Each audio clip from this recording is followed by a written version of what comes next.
أعوذ بالله من الشيطان الرجيم. بسم الله الرحمن الرحيم.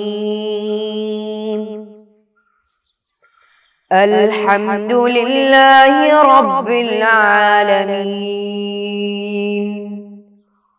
الرحمن الرحيم مالك يوم الدين إياك نعبد وإياك نستعين اهدنا الصراط المستقيم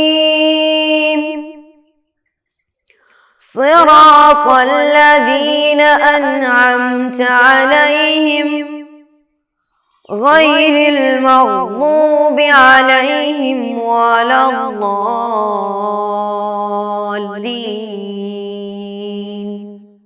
آمين. السلام علیکم ورحمۃ اللہ وبرکاتہ. اعوذ باللہ من الشیطان الرجیم. بسم اللہ الرحمن الرحیم. الحمد للہ رب العالمین. الصلاة والسلام علی اشرف المرسلین وعلی آلہ وصحبہ الفائزین برضا اللہ تعالی. اما بعد. میرے پیارے طلباء، کیسے ہو آپ لوگ؟ میں امید کرتا ہوں کہ آپ سب بخیر و عافیت سے ہوں گے. خلفاء الراشدین کے بارے میں ہم چرچا کر رہے ہیں. اس سال شروع سے سب سے پہلے حضرت ابوبکر صدیق رضی اللہ عنہ کے بارے میں ہم نے چرچا کر لیا. ان کے زندگی کے بارے میں، ان کی زندگی کس طرح تھی، خلافت کے ٹائم کس طرح تھی، انتقال کس طرح ہوئے تھے، کس کے ساتھ ان کا قبر میں تدفین کیا گیا تھا، یہ سب ہم نے چرچا کر لیا. پھر حضرت عمر بن خطاب رضی اللہ عنہ کے بارے میں چرچا کر لیے. ان کی زندگی، ان کے خلافت، کہاں کہاں اسلام پہنچ کیے تھے. پھر حضرت عثمان رضی اللہ عنہ کے بارے میں، ان کے نیک خدمات کے بارے میں، ان کے شہادت کے بارے میں بھی ہم نے چرچا کر لیا تھا. چلیے ابھی ہم حضرت علی رضی اللہ عنہ کے بارے میں ہم چرچا کرتے رہتے ہیں. علی رضی اللہ عنہ چوتھا خلیفہ تھا. پچھلے کلاس میں ان کے بارے میں بہت بولے، وہ سب آپ لوگ یاد کیا ہوگا، ہے نا. پچھلے کلاس میں ہم علی رضی اللہ عنہ کے بارے میں کیا کیا چرچا کر لیا تھا، یاد ہے آپ لوگوں کو؟ اسلام کا چوتھا خلیفہ تھا علی رضی اللہ عنہ. علی رضی اللہ عنہ کی ولادت کب ہوئی تھی؟ 600 عیسوی میں ہوئی تھی. کہاں؟ مکہ میں. حضرت علی رضی اللہ عنہ کے بارے میں رسول اکرم صلی اللہ علیہ وسلم نے کیا فرمایا تھا، معلوم ہے آپ لوگوں کو؟ کیا فرمایا تھا؟ میں علم کا شہر ہوں اور علی اس کا دروازہ ہے. اس طرح بولے تھے رسول اکرم صلی اللہ علیہ وسلم نے. اور جنگ تبوک میں انہوں نے شرکت کیوں نہیں کیا تھا؟ جنگ تبوک میں علی رضی اللہ عنہ شرکت کیوں نہیں کیا تھا؟ رسول اکرم صلی اللہ علیہ وسلم ان کو نائب بنایا تھا مدینے میں، اسی لیے جنگ تبوک میں حصہ نہیں لیا تھا. جنگ احد میں ان کو کتنے زخم لگے تھے؟ 14 زخم لگے تھے جنگ احد میں. حضرت علی رضی اللہ عنہ کے آنکھ کی بیماری کا رسول صلی اللہ علیہ وسلم نے کیا دوا کیا تھا، یاد ہے؟ رسول اکرم صلی اللہ علیہ وسلم اپنے لعاب ملا کے ہاتھ میں رکھا. جنگ خیبر کے علم بردار کون تھے؟ وہ بھی علی رضی اللہ عنہ تھے. جنگ خیبر کے آخری دن رسول صلی اللہ علیہ وسلم نے کیا فرمایا؟ کیا فرمائے تھے؟ جنگ خیبر کے آخری دن رسول نے فرمایا، اللہ اور رسول سے محبت رکھنے والا اور اللہ اور رسول دونوں جس سے محبت رکھتے، ایسے ایک آدمی کو کل میں جھنڈا دوں گا. اس طرح بولے تھے.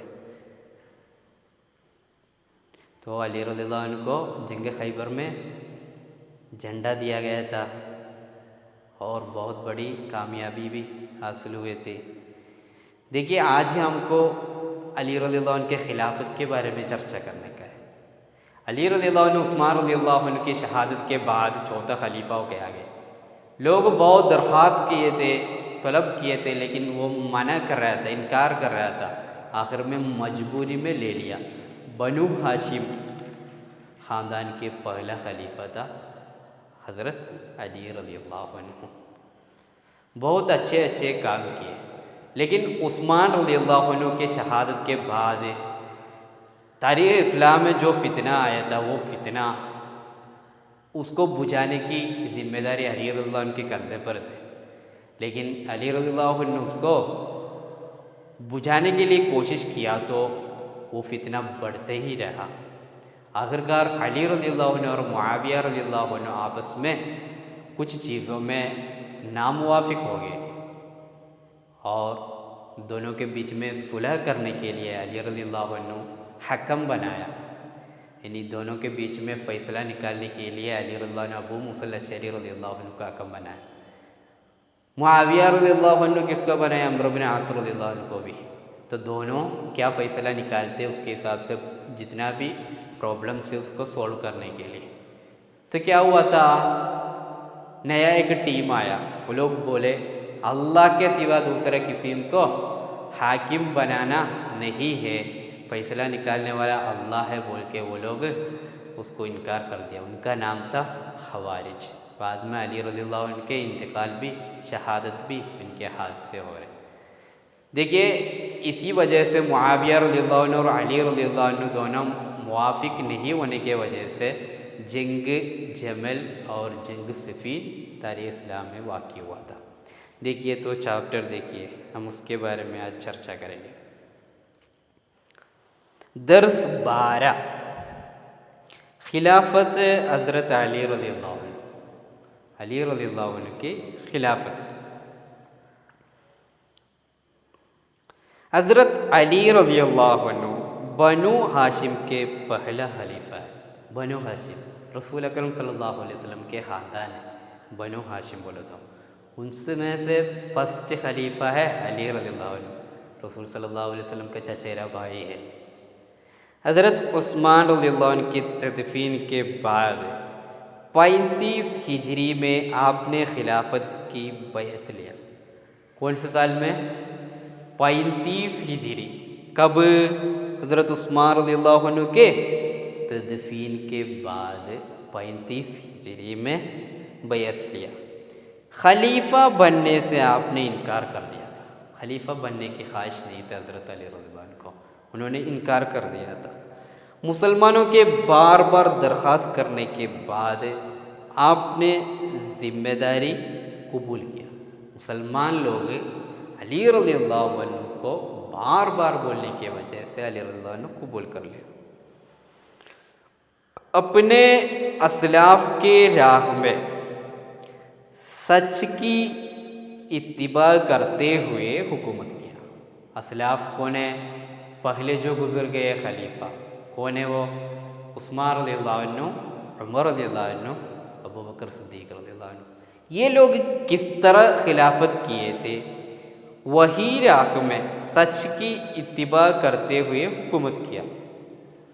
حضرت عثمان رضی اللہ عنہ کے قتل کی وجہ سے بہت فتنہ ہوا۔ عثمان رضی اللہ عنہ کو کچھ لوگ آ کے قتل کیا تھا، اسی لیے بہت فتنہ ہوا۔ فتنہ کو ختم کرنے کے لیے بے حد کوشش کیا۔ کون؟ یہ فتنہ پورا ختم کرنے کے لیے کون کوشش کیا؟ حضرت علی رضی اللہ عنہ کوشش کیا، مگر فتنہ اور بھی بڑھتا گیا۔ لیکن فتنہ کیا ہوا؟ اور بھی بڑھتا رہا۔ اسی سبب سے جنگ جمل اور صفین نام کا جنگ مسلمانوں کے درمیان ہوا۔ اسی وجہ سے 2 جنگ ہوا، ایک جنگ جمل اور ایک جنگ صفین۔ حضرت معاویہ رضی اللہ عنہ حضرت علی رضی اللہ عنہ کے موافق نہ ہوئے۔ علی رضی اللہ عنہ اور معاویہ رضی اللہ عنہ کے بیچ میں کچھ پرابلمس آ گئے، وہ لوگ موافق نہیں ہوئے اور ان کے بیچ فرق پڑتے رہے، دونوں کے بیچ میں کچھ فرق ہوتے رہا، اسی لیے جنگ ہوا۔ لوگ لڑائی کو ناپسند کرتے تھے، لوگ ہرگز یہ لڑائی کو پسند نہیں کرتے تھے، کیونکہ دونوں سائڈ میں جو تھے دونوں مسلمان تھے۔ آپسی ختم کرنے کا فیصلہ کیا، آپس میں یہ جنگ کیسے بھی ختم کرنے کے لیے فیصلہ کیا۔ حضرت علی رضی اللہ عنہ نے حضرت ابو موسیٰ الاشعری رضی اللہ عنہ کو اور حضرت معاویہ رضی اللہ عنہ نے حضرت عمرو بن عاص رضی اللہ عنہ کو حکم بنایا۔ دیکھیے دو لوگ بھی دونوں کو، دو صحابیوں کو حکم بناتے ہیں۔ حکم بولو تو دونوں کے بیچ میں جو پرابلمس چل رہے اس کا صلح نکالنے کے لیے، اس کا فیصلہ نکالنے کے لیے ایک حکم کو بناتے۔ وہ حکم کیا کرے گا؟ دونوں کو اس سے بات کر کے، چرچا کر کے پرابلمس کو سولو کریں گے۔ تو کون ہے وہ؟ حضرت علی رضی اللہ عنہ حضرت ابو موسیٰ الاشعری رضی اللہ عنہ کو، اور حضرت معاویہ رضی اللہ عنہ نے حضرت عمرو بن عاص رضی اللہ عنہ کو حکم بنایا۔ ان دونوں نے دونوں کے فیصلہ قبول کرنے کا فیصلہ کیا۔ علی رضی اللہ عنہ اور معاویہ رضی اللہ عنہ، ابو موسیٰ الاشعری اور عمرو بن عاص رضی اللہ عنہ جو فیصلہ نکالتے وہ فیصلہ قبول کرنے کے لیے تیار کیا۔ اس وقت ایک نیا گروہ آیا، اس وقت ایک نیا ٹیم، تاریخ اسلام میں ایک نیا لوگ آتے۔ وہ لوگ اس وقت کے اسلام میں جو تھے، جو قوانین تھے، قواعد تھے، اس کو توڑنے کے لیے، مکمل طور پر اس کو توڑ کر نیا ایک طریقہ بنانے کے لیے کوشش کر رہے تھے وہ لوگ۔ تو نیا ایک گروپ آ گئے، انہوں نے کہا یہ ٹھیک نہیں ہے۔ کون سا ٹھیک نہیں؟ اب یہ لوگ حکم بنایا ہے، علی رضی اللہ عنہ کا حکم بنایا ہے، معاویہ رضی اللہ عنہ کا حکم بنایا ہے، یہ ٹھیک نہیں، اللہ کے سوا اور کسی کو حاکم بنانا حرام ہے، ایسا بول دیا وہ لوگ۔ اللہ کے سوا یعنی حاکم بنانا تو اللہ کو بنانا ہے، دوسرا کسی کو بھی حاکم بنانا حرام ہے، اس طرح بول دیا وہ لوگ۔ یہ قرآن کے خلاف ہے، وہ لوگ یہ بھی بول دیا کہ یہ قرآن کے خلاف ہے، قرآن کے خلاف عمل کرنے والا کافر ہے، ایسے بھی بولا۔ حکم بنانا نہیں ہے، حکم بنانا تو خدا کو بنانا ہے، خدا کا سوا حکم بنانا حرام ہے، یہ حرام کرنے والا کافر بھی ہے، یہ حرام قرآن کے خلاف ہے، قرآن کے خلاف عمل کرنے والا کافر بھی ہے، اس طرح بول دیے۔ دیکھیے مسلمانوں کو یہ لوگ کافر بناتے، اور ایسے لوگ قتل کر دیے جانے کے لائق ہیں، اور ان کو قتل بھی کرنا ہے۔ قرآن کے خلاف ہے، حرام کر رہے، اور قرآن کے خلاف ہے، قرآن کے خلاف کرنے والا کافر ہے، کافر لوگوں کو قتل کرنا چاہیے۔ نیا ایک گروپ آیا، ٹھیک ہے، نیا ایک گروپ آیا، یہ گروہ خوارج نام سے مشہور ہوا۔ یہ گروپ کا نام کیا تھا؟ خوارج۔ دیکھیے وہاں سے اسلام میں کیا ہے، نیا نیا ٹیم آ کے اسلام کی قانون کو، شریعت اسلام کو برباد کرنے کے لیے نیا نیا چیزیں وہ لوگ لے کے آئے اسلام میں۔ آخرکار یہ علی رضی اللہ عنہ کی شہادت تک پہنچ گیا۔